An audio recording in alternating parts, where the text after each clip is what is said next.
માં પરંપરામાં ભગવતી, પણ એને શું કરવું જોઈએ? એને બહાર કાઢવી જોઈએ.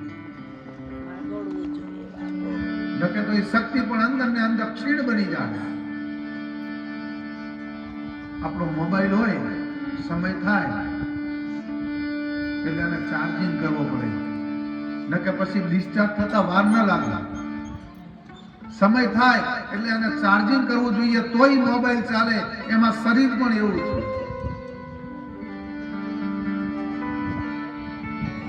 અને એનું ચાર્જિંગ કયું? બાબુમાં બ્રહ્મામાં ભગવતીનો સત્સંગ આપણને પ્રાપ્ત થાય ને, તો આવી પડો. જો મા બ્રહ્મા ભગવતી તમારા આગળ આવી હોય ને, તો આને લૂંટી લીધો. જય હો.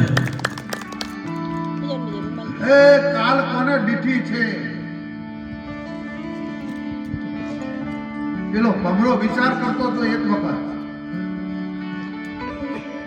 શું કહેતો હતો ભમરો?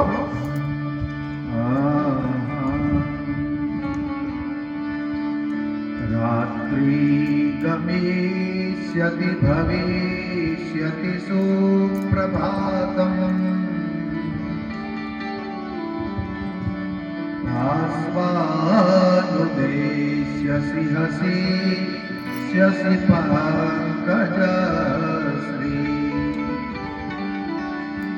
ઇત્થં વિચારયતિ કો સગણે દ્વિરેફે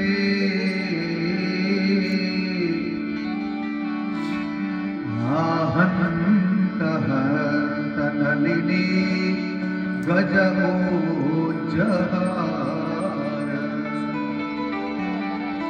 એકવાર ભમરો બેઠો બેઠો વિચાર કરતો હતો. શું વિચાર કરતો હતો? કે રાત્રિ ગમિષ્યતિ ભવિષ્યતિ સુપ્રભાતમ. આ રાત વીતી જશે અને ભવિષ્યતિ પ્રભાતમ, સોહમનું સવાર થશે.